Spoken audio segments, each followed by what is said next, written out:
तो फिर मैं सोचा कि मतलब ये जो अभी हमारी संघ पूर्णिमा गई है, तो क्यों ना संघ पूर्णिमा अभी-अभी गई है, क्यों ना उसी पे कुछ लोगों को बताया जाए।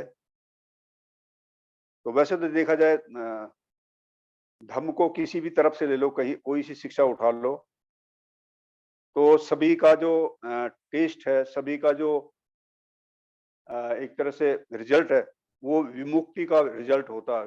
मतलब आदमी को विमुक्त करता है, कोई सी भी शिक्षा ले लो। तो हमारे बौद्ध धर्म में जैसे कहा जाए कि बौद्ध धर्म एक तरह साइंटिफिक धर्म है, या कहना चाहिए साइंस भी बौद्ध धर्म से ही, साइंस का जन्म भी बौद्ध धर्म से ही हुआ है।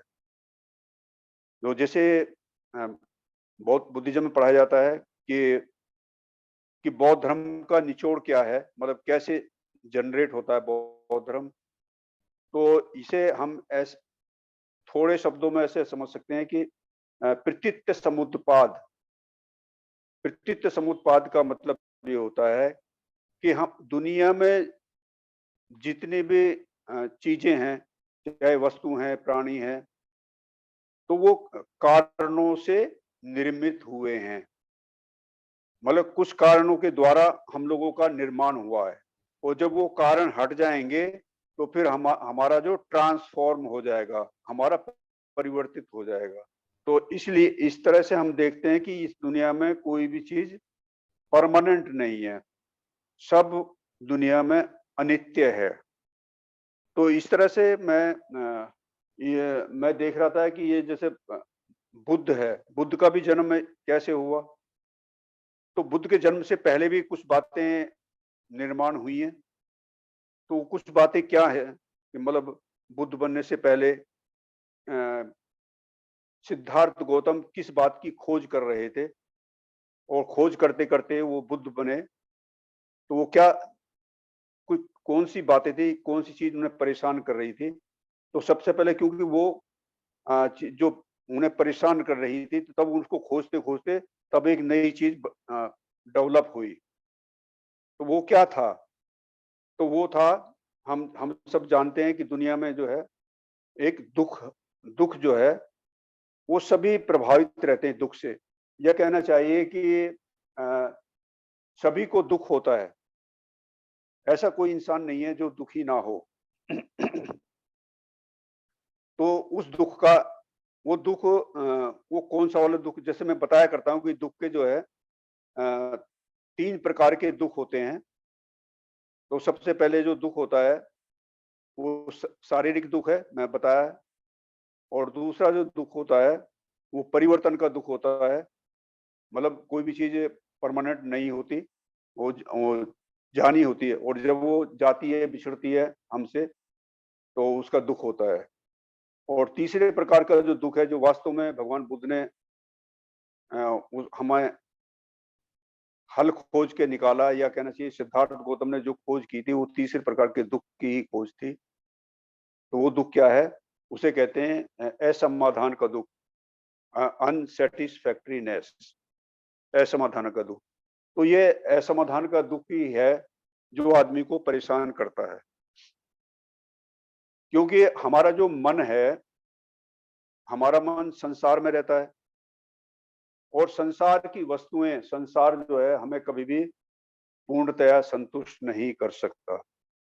या हमारा जो मन है वो संसार में इतनी कैपेसिटी नहीं है, या संसार में इतना वो नहीं है कि जो हमारे मन को शांत कर सके, या संतुष्ट कर सके, या सुखी बना सके।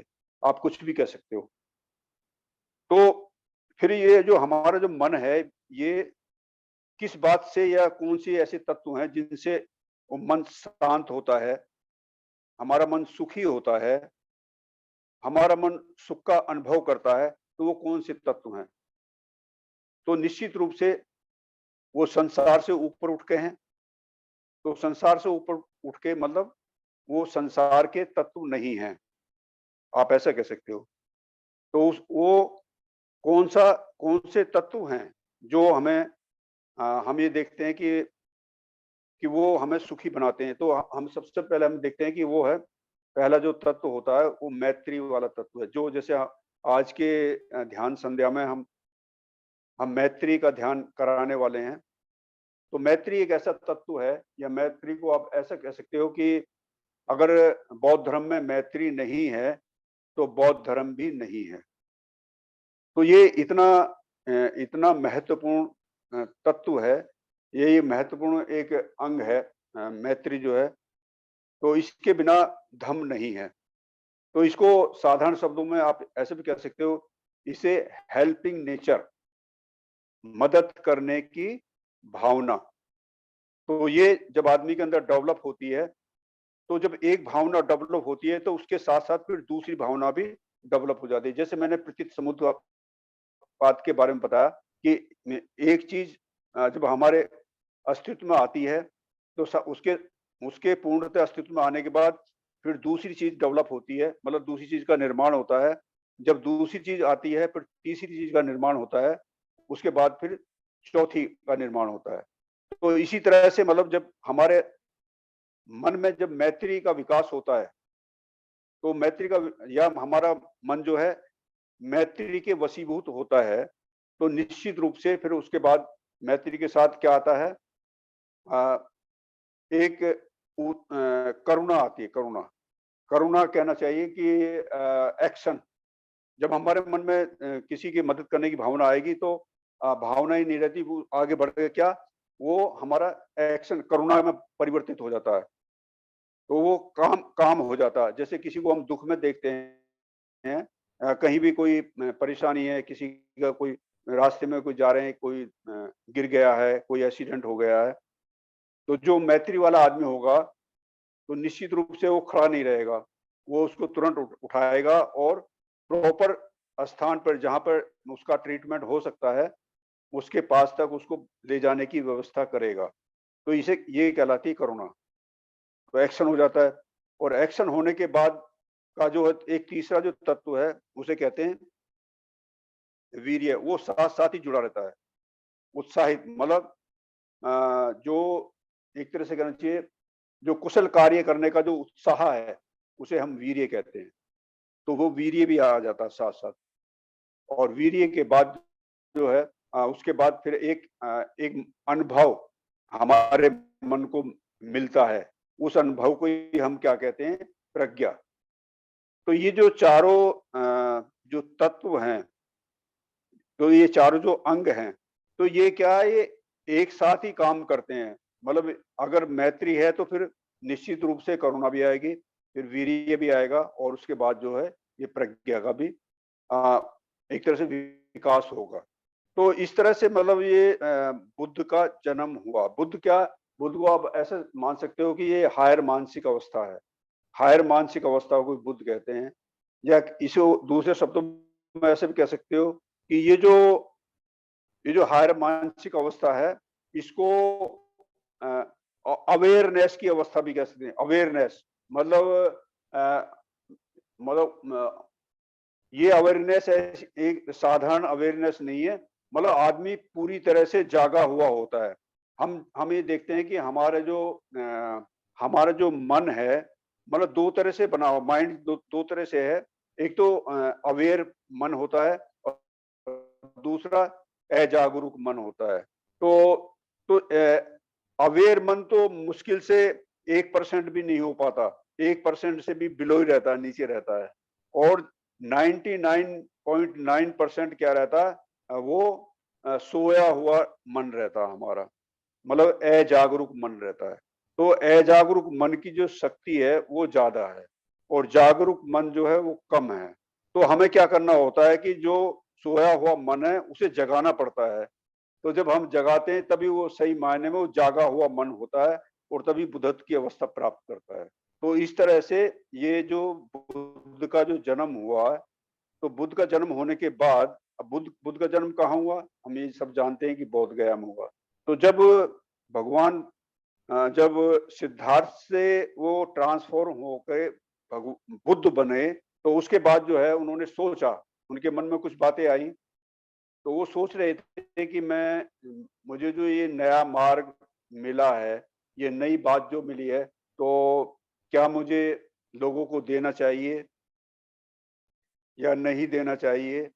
तो कुछ ऐसे मतलब मन में उनके विचार चल रहे थे, ऐसा बताया जाता है।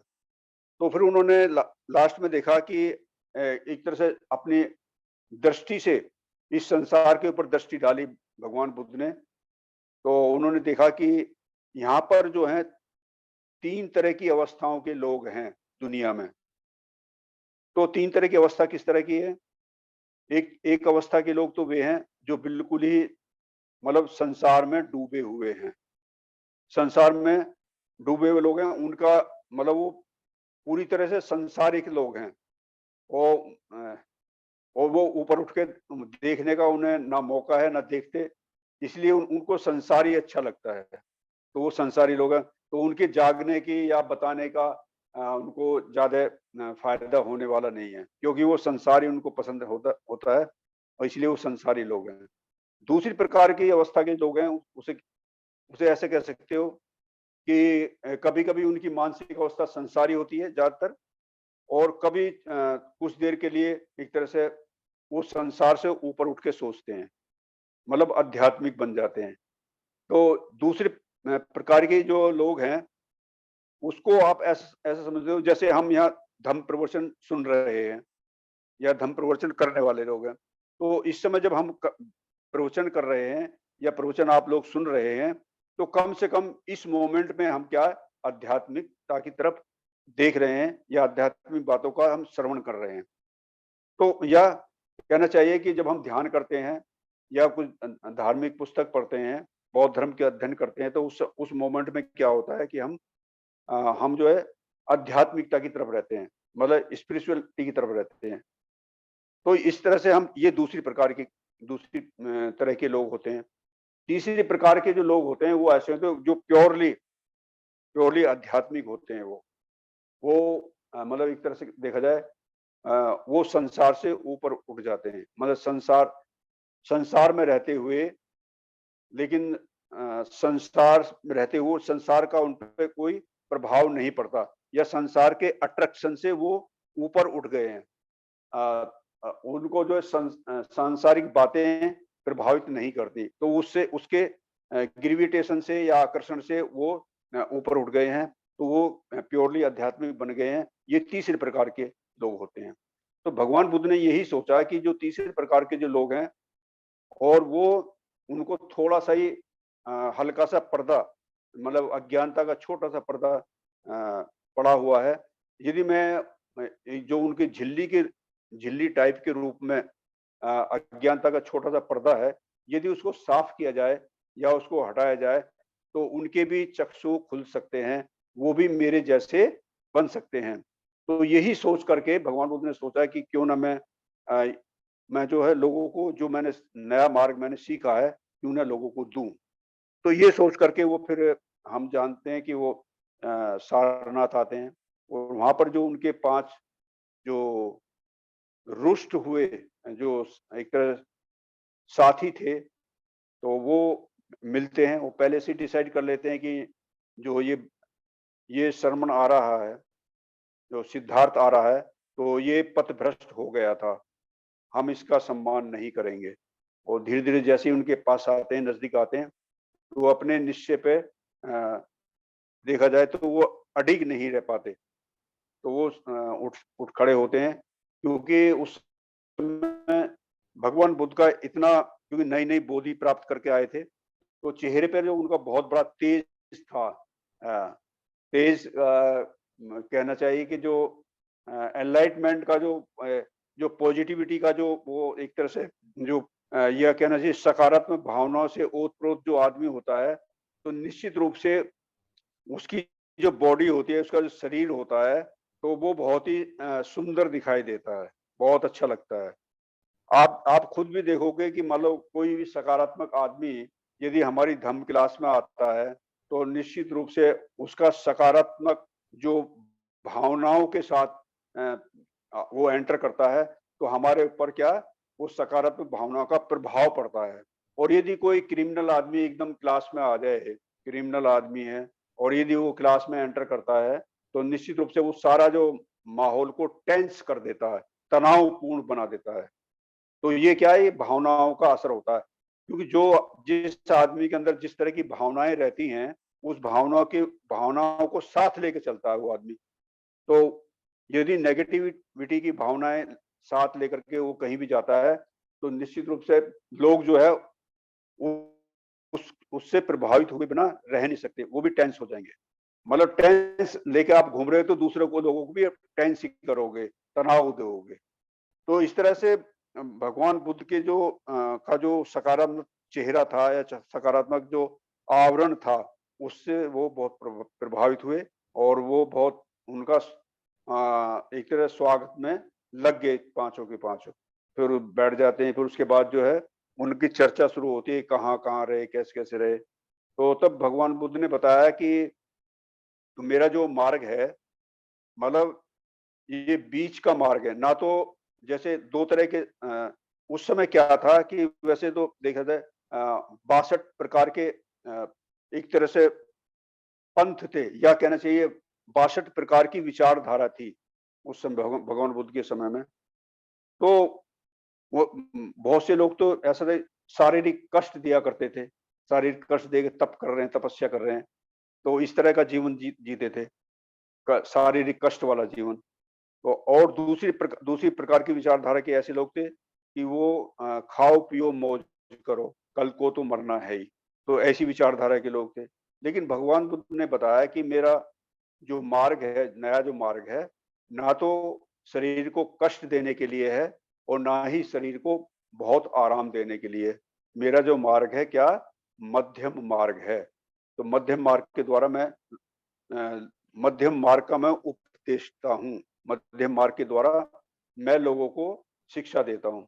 तो तब उन्होंने पूछा कि आपका मध्यम मार्ग क्या है? तब भगवान बुद्ध ने उनको बहुत ही विस्तार पूर्वक जो आर्य अष्टांगिक मार्ग में जो बताया जाता है, उस तरह से उनको बताया। तो सबसे पहले जो है उन्हें बताते बताते जो उनमें जो सबसे जो 5 जो साथी होते हैं भगवान बुद्ध के, तो कौंडिन्य था, कौंडिन्य सबसे बड़ा था।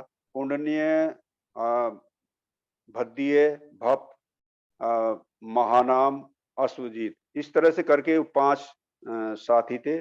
और ये सभी ज्यादातर जो है भगवान बुद्ध से उम्र में बड़े थे। मतलब कहने से कौंडिन्य तो की उम्र ऐसे बताते हैं कि जब सिद्धार्थ गौतम का जन्म हुआ, उस समय वो नामकरण के समय सबसे कम उम्र के थे कौंडिन्य। और उनको लग गया था कि जब भी ये सिद्धार्थ मतलब गृह त्याग करेगा और नए मार्ग की खोज में निकलेगा, तो तब हम इसकी सेवा में जाएंगे। जो नया मार्ग ये ढूंढ के लाएंगे तो हमें भी उसका फायदा होगा। तो इस तरह से कौंडिन्य को सबसे पहले चक्षु खुले, मतलब श्रोतापन जो है सबसे पहले कौंडिन्य बना। उसके बाद जो बाकी साथी एक करके बन गए। तो 5 साथी जो है वो भी सेम अवस्था को प्राप्त हो गए जो भगवान बुद्ध की थी। तो इस तरह ये 6 बने। और इसके बाद जो है यश नाम का एक सेठ का लड़का होता है, जो सारनाथ बनारस का था।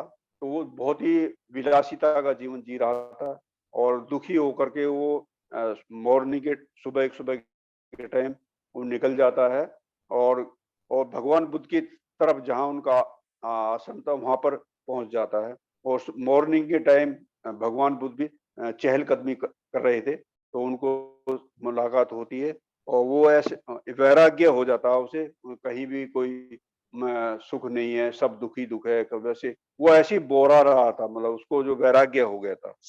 और फिर उसको अपने साथ लाते हैं और साथ लाने के बाद उसको फिर बहुत सारी बातें बताते हैं उनको। तो उसकी समझ में आ जाता है वो भगवान बुद्ध का जो मार्ग है, मध्य मार्ग है, यह कहना चाहिए जो आर्य अष्टांगी मार्ग की जो शिक्षाएं हैं, तो वो उसको आत्मसात कर लेता है और उसको भी बहुत मतलब लाभ हो जाता है। फिर उसने कहा कि क्यों ना, मेरे को तो लाभ हुआ, तो मेरे जो है 54 मेरे दोस्त और हैं। तो उन 54 मित्रों को, जो वो भी सेठ के लड़के ही होते हैं, सेठों के। तो सबसे पहले जो धनी धनी लोग थे बनारस के सभी, उस समय के, तो सभी यश के साथ आ जाते हैं और उन्हें भी मतलब वो एक कहना चाहिए संघ में शामिल हो जाते हैं। वो एक तरह से उनको भी सेम अवस्था प्राप्त हो जाती है। मतलब पढ़ाई करते-करते, बताते-बताते उनको भी सेम अवस्था, विमुक्ति की अवस्था प्राप्त हो जाती है। तब ये 61 लोगों का क्या बना, ये संघ बना। तो भगवान बुद्ध का जन्म कहाँ हुआ? गया में हुआ, बोध गया में। और धम्म का जन्म कहाँ हुआ? जब हम देखते हैं धम्मचक्र प्रवर्तनाय, जो सारनाथ एक जगह है, अभी भी है वहाँ पर। तो वहाँ पर एक स्थान बना हुआ, तो वहाँ पर क्या धम्मचक्र प्रवर्तनाय हुआ था, तो वहाँ पर धम्म का जन्म हुआ। उसके बाद जो संघ का जन्म, जब मतलब बनारस में जो यश नाम के जो एक सेठ का लड़का होता है और 54 उसके दोस्त, तो इस तरह से 61 लोगों का संघ बन के तैयार हुआ। अब सवाल ये पैदा होता है कि भगवान बुद्ध ने ये संघ की निर्मिति क्यों की? इसके पीछे का कारण क्या क्या हो सकता है? तो अगर आप चिंतन करेंगे तो निश्चित रूप से ए, एक दो कारण हमें हमें भी नजर आते हैं, दिखाई देते हैं। तो उसका कारण ये है कि जो बुद्ध है या जो आदमी बुद्धत्व प्राप्त है, तो बुद्धत्व प्राप्त व्यक्ति जो होता है वो उसकी मानसिक अवस्था चेंज होती है, ये बात सही है। मतलब मन का ट्रांसफॉर्म हो जाता है, जो बुद्धत्व प्राप्त आदमी हो जाता है। ये जो श्रोतापन की अवस्था प्राप्त कर ली, तो श्रोतापन की अवस्था प्राप्त करते साथ उसका मानसिक ट्रांसफॉर्म हो जाता है, लेकिन वो दिखाई नहीं देता। फिजिकली एग्जिस्टेंस नहीं होता है कि ये बुद्धत्व का तत्व ये है, ऐसा कुछ नहीं है। ऐसी धम्म है, धम्म भी दिखाई नहीं देता, क्योंकि धम्म का एक मार्ग बता दिया गया है। तो मार्ग भी क्या होता है? मार्ग भी एक तरह से तत्व ही है, उसकी भी फिजिकल एग्जिस्टेंस नहीं होती, वो भी तत्वों के द्वारा समझाया जाता है। वो कई कारणों से 2-3 एक तरह से देखा जाए मार्ग हैं, जिस मार्ग के द्वारा हमें ये धम्म मार्ग सिखाया जाता है। मतलब प्रतीकों के माध्यम से, शिक्षाओं के माध्यम से, और भी कई तरह के मतलब उदाहरण दे के उससे धम्म को सिखाया जाता है। लेकिन लेकिन ये संघ जो होता है, हमारा जो संघ है, उसको उसको किस लिए बनाया है? उसको एक मॉडल के रूप में, क्योंकि भगवान बुद्ध की जो जो भी शिक्षाएं हैं, मतलब जो आदमी बौद्ध धर्म के जो तत्व हैं उससे ओतप्रोत हो जाता है, तो उससे एक मॉडल के रूप में समाज में, दुनिया में जाएगा, तो आदमी को ये लगेगा कि अगर दुनिया में कोई सुखी आदमी है, तो वो बौद्ध भिक्खु दिखाई देता है। बौद्ध भिक्खु के रूप में जो आदमी जब समाज में जाएगा, तो अपने आप ही एक अच्छा प्रभाव डालेगा। तो कहने का मतलब है कि एक जैसे अ, हम देखते हैं ना कि जो दुनिया में जो आदर्श मतलब हर चीज के आदर्श होते हैं। जैसे मकानों में भी मकानों के आदर्श, मेरा मकान सबसे अच्छा है। हैं? और चीजें जो इस्तेमाल करते हैं वो उनको ये आदर्श वस्तु है, ये आदर्श वस्तु है। इसी तरह ठीक जो है इंसानों में जो सबसे बड़ा आदर्श होता है, वो जैसे बुद्धत्व मानव का आदर्श जो हम लोगों ने पढ़ाई करी है, तो बुद्धत्व जो प्राप्त आदमी है, तो वो क्या है? वो इंसानों में सबसे ज्यादा जो क्या क्या है, एक मॉडल के रूप में, एक आदर्श के रूप में हमें दिखाई देता है। तो ये बौद्ध भिक्खु क्या होते हैं कि ये आदर्श के रूप में हमें दिखाई देते हैं। और तो इसलिए भगवान बुद्ध ने संघ की जो निर्मिति करी, वो हमारे बीच में या समाज के बीच में हमारे समाज आदर्श के रूप में हमें दिखाई देते हैं, और आगे आने वाली जनरेशन को मतलब कहना चाहिए उनका मार्ग प्रशस्त करते रहें, इसीलिए संघ की निर्मिति करी। तो मैंने अभी ये जो संघ के बारे में, संघ में किस 4 जोड़े बताए जाते हैं। संघ के बारे में जो मैं बताने का मैं प्रयास करूंगा, संघ में किस तरह के जोड़े होते हैं। वैसे जोड़े तो 8 प्रकार के होते हैं, लेकिन फिर भी मोटे तौर पर मैं 4 जोड़े बताने का, जैसे एक तो होता है श्रोतापन अवस्था। तो श्रोतापन की अवस्था को इनिशियल स्टेज कहते हैं। मतलब एक तरह से जो आदमी वो उसे ऐसे कहते हैं, वो जो 50% से ऊपर उठ जाता है, मतलब जो संसार का जो अट्रैक्शन है उससे वो मतलब ऊपर उठ जाता है। 50% जो उसके चांस जो है वो संसार में वापस आने के नहीं रहते। तो इसलिए वो स्रोत में आ जाता है, स्रोत स्रोत के भाव में आ जाता है। धम्म के का जो स्रोत है उसमें उसे कहते हैं स्रोतपन। इसके लिए जो है स्रोतपन है, असकृतगामी है, अनागामी है और अरहत, ये 4 स्टेज होती हैं। तो स्रोतपन की जो अवस्था जो प्राप्त करने के लिए उसे उसमें 3 बंधन आदमी को तोड़ने पड़ते हैं। तो 3 बंधन हम सभी जानते हैं, धर्मचारी लोग भी यहाँ बैठे हुए हैं। तो सबसे पहले सत्काय दिट्ठी, विचिकित्सा और शील वर्त परामर्श। तो ये सत्काय दिट्ठी का जो बंधन होता है, ये दुनिया में एक तरह से देखा जाए, ये लोगों के लिए ये सबसे कठिन बंधन होता है। ये लोगों को कई बार समझ में भी नहीं आता कि ये सत्काय दिट्ठी है क्या? सत्काय दिट्ठी को अब मोटे तौर पे कह लो तो ये कैसे इसे कहते हैं, मतलब धारणा, मतलब धारणा बनाना, किसी के प्रति भी धारणा बनाना, अपने प्रति धारणा बनाना। जैसे आदमी सोचता है ना, जैसे मान लो आजकल पूरा भारत जो है क्या है, जातिवाद से ग्रसित है। मतलब जातिवाद की क्या ये धारणा है, धर्मवाद की क्या धारणा है, मैं इस जाति का हूँ, वो उस जाति का, वो मैं श्रेष्ठ हूँ, वो निकृष्ट है, मतलब मैं उससे बड़ा, वो उससे बड़ा, वो उससे बड़ा, इस तरह की जो एक धारणा आदमी बना के चलता है। तो मैं ये बताना चाहता हूँ कि जो धारणा हम बना के चलते हैं, ये तो क्या जातिवाद की होगी, और भी बहुत सारी धारणाएं बना के चलता आदमी। जैसे मान लो आदमी धारणा बना लेता है कि जैसे किसी आदमी एक दूसरे से कभी बनती नहीं है या मनमुटाव रहता है, तो आदमी कहता है कि नहीं नहीं, कि मैं मर जाऊंगा लेकिन मैं उससे बात नहीं करूंगा। तो एक धारणा बना ली, पक्की धारणा बना दी। तो ये पक्की धारणा बना के जब आदमी रहता है तो निश्चित, तो उस धारणा के पीछे यदि आप एनालिसिस करोगे, उस धारणा का पोस्टमार्टम करोगे, तो उसके पीछे कोई सच्चाई निकलती नहीं है। जैसे मान लो जाति का पोस्टमार्टम करो आप, तो जाति से आदमी तुरंत जो है क्या होता है, कोई किसी को अपशब्द बोले। अब जैसे मान लो हमारे भारतीय संविधान के हिसाब से, मतलब जाति सूचक शब्दों से किसी को संबोधित कर रहा है, बेइज्जती कर रहा है, तो वो भी एक धारा बन जाती है। मतलब वो एक धारा लग जाती है क्योंकि इसने इसको बेइज्जत किया, वो एक गाली है। तो कहने का मतलब ये कि ये जो धारणाएं हैं, तो इन धारणाओं को जब हम एनालिसिस करेंगे, पोस्टमार्टम करेंगे, तो उसके पीछे सच्चाई कुछ नहीं मिलती। धारणाओं के पीछे आप किसी भी तरह की धारणा बना लो। जैसे मान लो धारणा बना, मैं ये काम नहीं कर सकता, मैं वहां जा नहीं सकता, मैं पढ़ नहीं सकता, मैं लिख नहीं सकता। तो ये हमने धारणा बना ली है, हमने दायरे बनाए हुए हैं। तो ये धारणा बना के हम जीवन जीते हैं, तो उससे क्या है कि हमें हमें ही परेशानी होती है, हमें दिक्कत आती है धारणा बना के चलने से। तो लेकिन जब हम उनको हम चिंतन करेंगे तो उसके पीछे सच्चाई कुछ नहीं हुआ करती। तो निश्चित रूप से ये धारणाओं वाला जो जीवन है, तो उसको हमें चिंतन करना पड़ेगा, मनन करना पड़ेगा। मतलब सच्चाई को हमें देखना पड़ेगा, वास्तव में सच्चाई होती क्या है। अब इंसान के अंदर, अब आदमी है, आदमी का चिंतन मनन करके देखिए, ये आदमी का शरीर है, माइंड है, और शरीर माइंड से जो भी संस्कार बनते हैं, तो संस्कार के वशीभूत होकर के ही हम सारे काम करते हैं। अब ये संस्कार कैसे बनते हैं, ये सब ये ज्यादा बताने की जरूरत नहीं है, सब जानते हैं। संस्कार के मन मन पे पड़ी हुई छाप रहती है, मन पे पड़ी हुई छाप को ही हम संस्कार कहते हैं।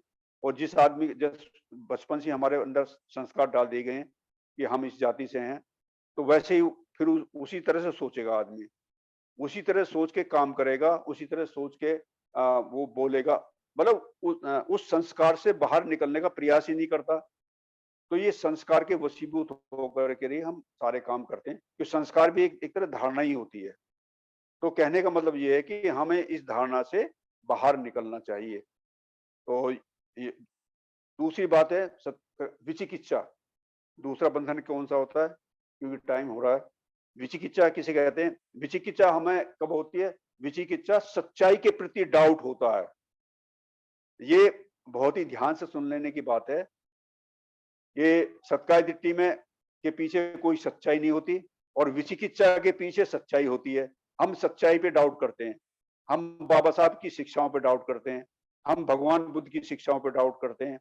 हम जो ये जैसे क्लास ले रहे हैं या हम जो शीलों के आचरण के बारे में बताते हैं या शीलों के बारे में पढ़ाते हैं, तो शीलों के ऊपर भी डाउट होता है।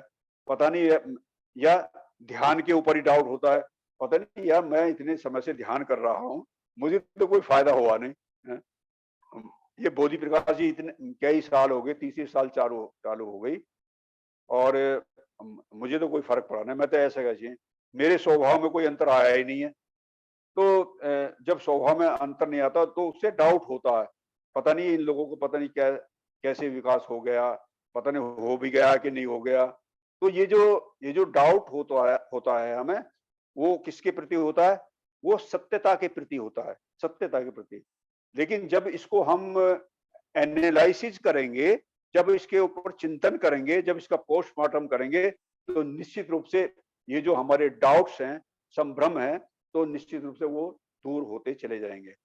और जैसे ही वो दूर हो जाते हैं, हम ये इस तरह के डाउट्स, संभ्रम, तो फिर हमारे ये बंधन भी हमारा टूट जाता है। तो सत्काय दिट्ठी का बंधन तोड़ने का हम प्रयास करते हैं, हैं? और ये डाउट वाले जो बंधन है, इसको तोड़ने का प्रयास करते हैं। और तीसरा बंधन क्या होता है? शील व्रत परामर्श, ये दिखावा होता है। हम सारे काम क्या करते हैं? ज्यादातर दिखावे के लिए करते हैं। बहुत सारे आदमी दिखावे के लिए काम करते हैं। हमारा जो सारा जीवन दिखावे के लिए है। हमारे समाज में क्या चल रहा है, उसके पास गाड़ी है, उसका मकान बढ़िया है, उसे ठीक, हम भी उसी तरह का, हम भी ढलने का, बनाने का प्रयास करते हैं। उसके बच्चे बहुत अच्छी तरह पढ़ाई कर रहे हैं, ऐसे तो हम बनने का दिखा, मतलब हम हमारा देखा जाए तो रियली आप अपने जीवन में झांक के देखना। निश्चित रूप से मैं बता रहा हूँ कि हमारा जीवन जो वास्तविक जीवन नहीं होता, वास्तविक जीवन नहीं है। हम जो रियली हमारे अंदर की, हमारी जो वास्तविक की जो भावना है, उसके संपर्क में हम रहते ही नहीं है। हम उस तरह का जीवन जीते नहीं है। हम क्या या हमने यदि वास्तविक हम जीवन जीना शुरू कर दे, दूसरे हमारे बारे में क्या सोचेंगे? क्योंकि हमारा जो मन है, वो संसार से संसार की जो बातें हैं या संसार का जो अट्रैक्शन है, उससे प्रभावित रहता है। तो वो जब उससे प्रभावित रहता है, तो निश्चित रूप से हम वैसा ही जीवन जिएंगे। तो दूसरे लोगों को क्या होगा कि वो यार देखो अपनी मान, ये देखो ये कैसी कैसी बातें सोचता है, कैसे होता है।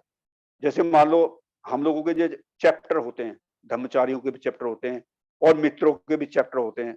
ये भंते जी की बहुत अच्छी देन है। तो उस चैप्टर के माध्यम हम देखते हैं ना, उस चैप्टर में, तो इस चैप्टर के माध्यम से क्या हमारे जो अंदर का जो हमारा मन है, उसको हमेशा टटोलने का, या कहना चाहिए हम कैसे हैं या किस तरह के हमारे वातावरण से गुजर रहे हैं, तो उसको व्यक्त करने के लिए, उसको बताने के लिए वो सही प्लेटफॉर्म हमें मिलता है। तो उस जब सही प्लेटफॉर्म मिलता है, तो निश्चित रूप से हमारा जो वास्तविक जो हमारा मन है, जो एक तरह से देखा जाए, जो दिखावे वाला जो मन है, उससे हम क्या ऊपर उठ जाते हैं, ऊपर उठने का हम प्रयास करते हैं। तो वास्तविक जो मन है, तो वो देखा जाए तो जो हम चैप्टर में हम अपने बारे में बताते हैं, अगर प्रमाणिक तौर से हम अपने बारे में बताएंगे, तो मैं कहता हूँ निश्चित रूप से हमें फायदा होने वाला है, बहुत फायदा होने वाला है। हमारे जो हमारी बहुत सारी बातें ऐसी होती हैं, हम लोग छुपाते हैं, हम लोग बहुत सारी बातों को बता नहीं पाते, क्योंकि दूसरा हमारे बारे में क्या सोचेगा। हम ये नहीं देखते कि उस छुपाने से हमारी कितनी बड़ी ऊर्जा का मतलब एक तरह से रुकावट होती है। रुकावट क्या, मतलब एक तरह से जो इमोशंस होती हैं, उसको ब्रेक लग जाता है। और जब ब्रेक मिलता है, तो ये ऐसा मान के चलो कि जैसे आपने हार्ट अटैक के बारे में सोचा, देखा होगा कि जब आदमी को हार्ट अटैक आता है, तो उसका जो ब्लड का जो ब्लॉकेज है, वो रुक जाता है। हार्ट को देने वाला जो ब्लड है, तो वो ब्लड ब्लॉकेज आते हैं, वो ब्लड जा नहीं पाता, इसलिए क्या अटैक आता है। ठीक इसी तरह से हमारी जो भावनाएं होती हैं, हमारे जो मन के जो विचार होते हैं, तो हमारे विचारों का ब्लॉकेज होता है। और ये ब्लॉकेज उसी समय होता है जब हम अपने वास्तविक रूप को हम बता नहीं पाते। मैं कैसा हूँ, आप वास्तव में मैं गारंटी के साथ कहता हूँ, अपने वास्तविक रूप को बताइए आपने। जैसे मान लो किसी को खाने का शौक है, अब बता दिए ना मेरे को ये जी कर रहा है खाने के लिए मेरे मन कर रहा है, तो जो दूसरे लोग भी सोचेंगे हाँ इसका शौक है, ऐसा है, हैं?